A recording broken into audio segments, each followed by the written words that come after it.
This morning, I want to spend a little time on this US $150 million loan to the Jamaica Public Service by the Ministry of Finance to assist JPS in getting electricity to parts of Jamaica seriously ravaged by Hurricane Melissa. I begin by saying I think I'm open to understanding the need for the loan. And I'm open to understanding the basis on which the loan has been advanced by the Ministry of Finance. Within the context where, based on a particular clause in the JPS contract, in the license, notice was required to be given by the government of Jamaica within a certain period of time before the expiration of the license, so as to put the licensee on full guard that the terms under which you've operated for the last however many years, if you are to continue as a licensee, there will need to be material changes in those terms. If not, you will not be granted another license. And terms in contracts, especially material terms, we have to stick by them. I get that. So, in the midst of that notice being given by the government to JPS, Melissa came.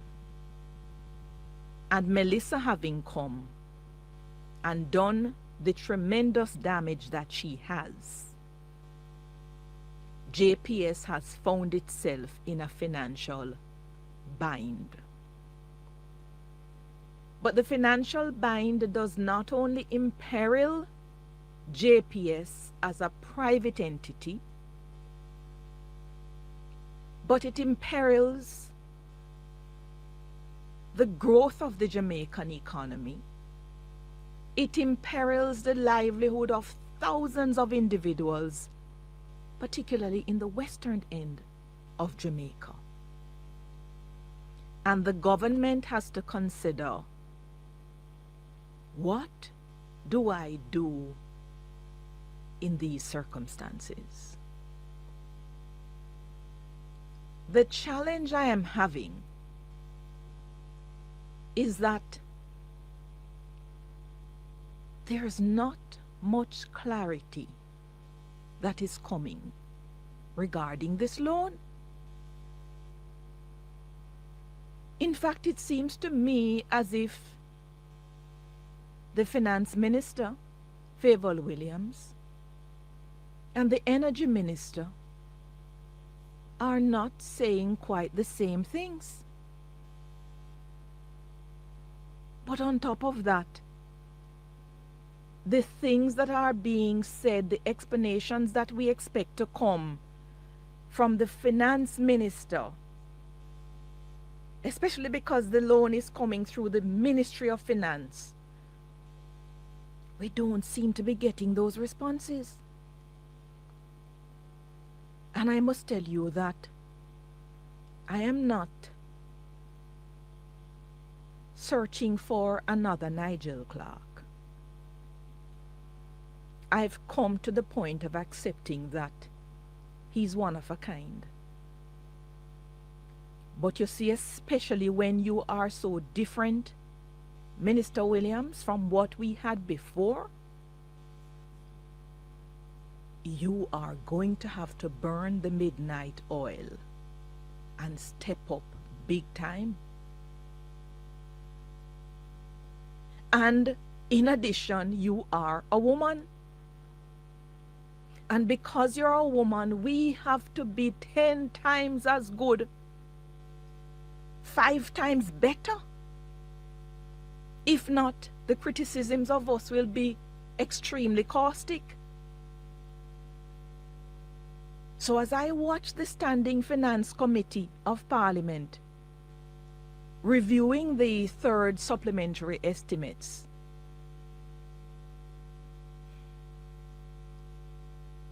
I couldn't help but to silently wish we had the explanations that would come from a Dr. Nigel Clark.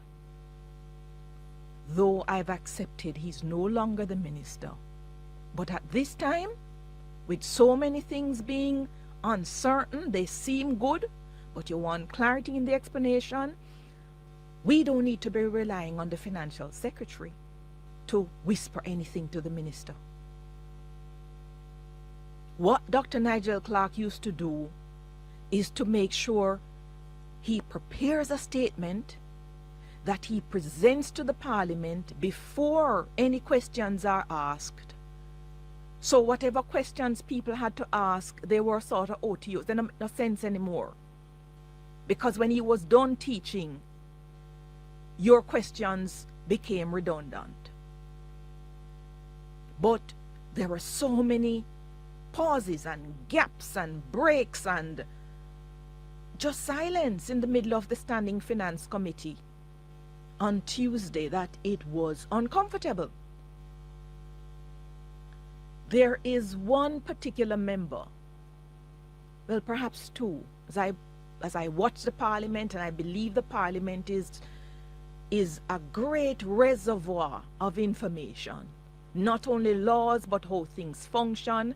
And because mainstream media take news mainly from the Parliament, and sometimes what they take is abbreviated, I prefer going to the source for my full and better understanding of what is going on. But there is a political neophyte from Central St. Mary, Omar Newell, who is turning up to the Parliament, ready, very good with his questions, very detailed in his analysis of the reams and reams of paper in front of him, and not being uncharitable in the presentations when he's making them. Because what I find with a lot of the opposition members, they are being so unkind, particularly to the Speaker.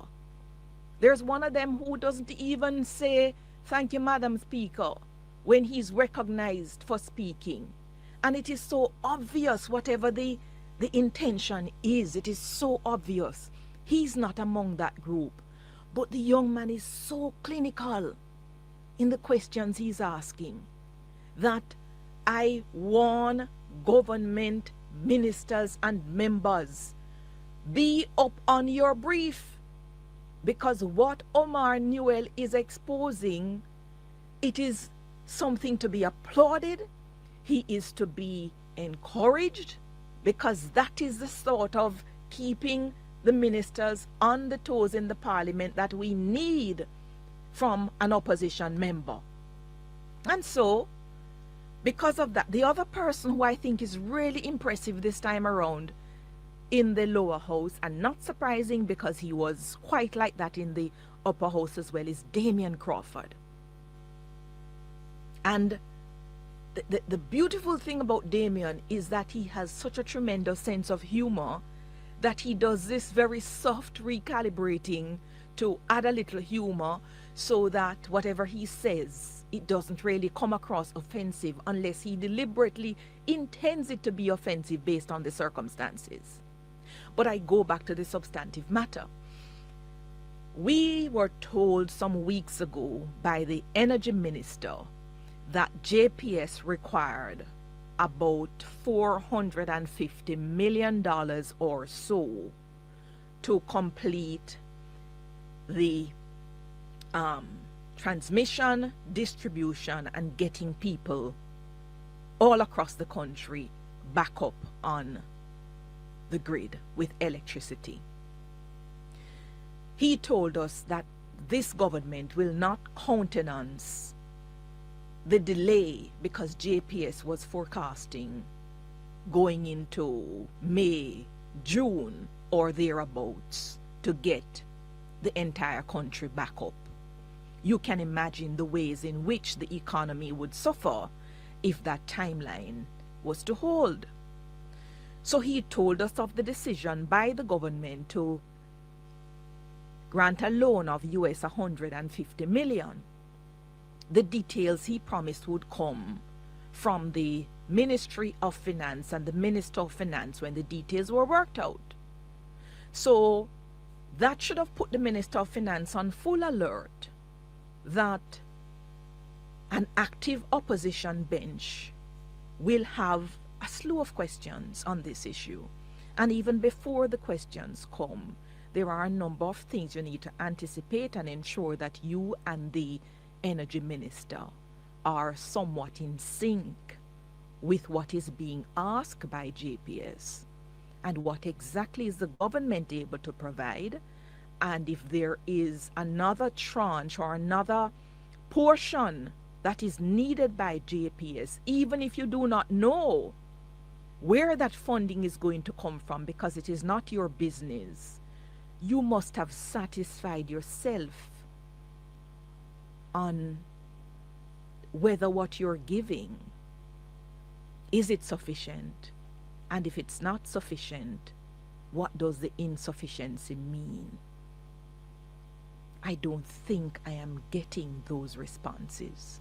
So here's a part of the Exchanging Standing Finance Committee with Omar Newell, the neophyte from Central St. Mary, in his questions to the Minister of Finance, Fable Williams. In your presentation last week, you said already our international partners have indicated that within that package that's announced, there's about 450 million for JPS. And what that will do is allow for a loan of 150 million to be repaid back to us so we get back the liquidity.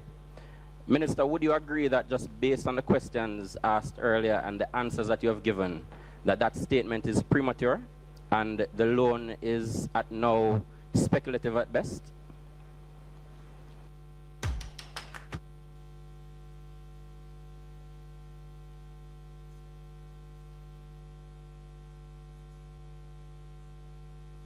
What do you mean by speculative? Meaning the loan is not there. It depends on JPS and the multilaterals working out an agreement for that loan to become available. We've given or undertaken to JPS. No, Minister, I'm speaking specifically to, I quoted you from the Hansard, where you said the 450 million, what that will do is allow for our loan of 150 million to be repaid back to us. I'm asking if that was accurate or if you will accept that that was a premature statement. It was a statement that we believe will happen because we wish along with you, Minister. Thanks. What? I'm sorry? I never said we believe will happen.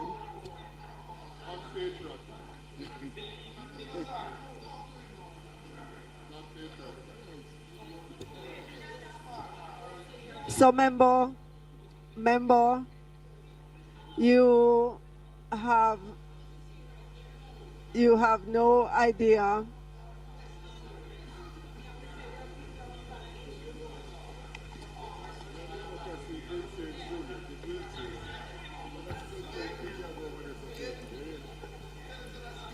Member, let me say, member,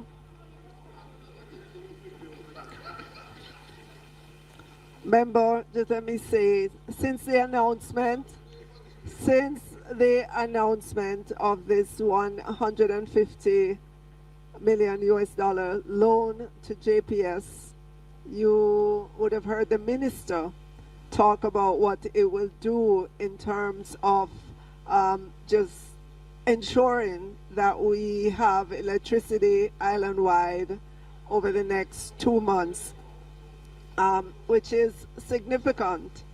Otherwise, persons without would have to wait for a much longer period of time. And I just want to say to you that there are so many persons who called me to say how very proud they are of the government and the ability of the government to be able to extend US $150 million to our electricity company. I can't think of another time, another government, certainly not on your side, that would have been able to do this. That is not quite the point, though. It is good that we're able to do it, but the questions remain. In fact, the statement that came from the IMF some 2 weeks now, there's a lot in it that I still don't quite understand, and the minister did say that based on the 450 part of the big package that was said to be about 6.7 billion, which is not quite 6.7 billion, well, all of that is not now in government hands, because there's a tranche where the expectations are that private entities will, with the cooperation with government, have access to do about $2.4 billion. And that part of the overall release from the IMF, I don't think it has been properly explained. So we get that money is what they call fungible. It is replaceable. So if you have 150 million in this particular kitty, you can lend 150 million to an individual from somewhere else, and it's not really, you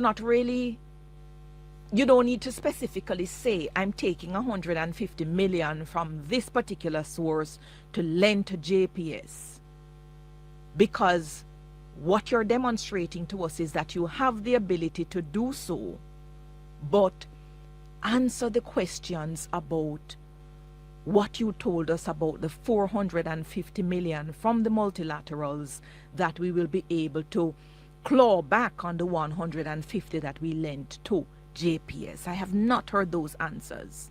Other questions came about the overall package. How much is it? And the minister was maintaining that it is actually 150 million that JPS needs. Then in the post-cabinet press briefing, when Minister Vaz, the energy minister, spoke only a couple days ago, this is what he said. Here's Darrell Vaz, the energy minister. Ladies and gentlemen, I want to close on the issue of the JPS restoration. And I want to be very clear in relation to reiterating some of the information that I've already stated, just out of an abundance of caution and to quiet the miscommunication and the noise. Last Tuesday, I'd have made a statement outlining the decision of the government to lend the JPS $150 million in relation to restoration, early restoration. This came on the basis that their projections were taking us to April, May, and possibly June 2026, based on their current cash flow. Let me indicate that the loan was a decision recommended and supported by the Ministry of Finance and approved by Cabinet to lend the JPS the $150 million specifically to fast-track restoration. moving us from 82%, where we are now, to 90% by Christmas, New Year, and 100% by end of January.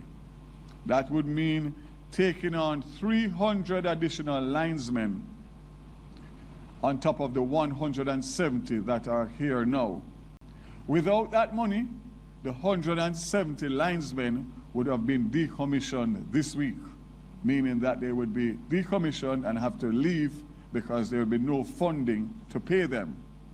So the $150 million goes towards keeping those 170 linesmen in Jamaica and adding another 300 linesmen. That comes with the equipment, the trucks, and all that you see currently on the road now that 170 linesmen are doing. That decision was made to get us out of having to give any sort of extension on the existing license.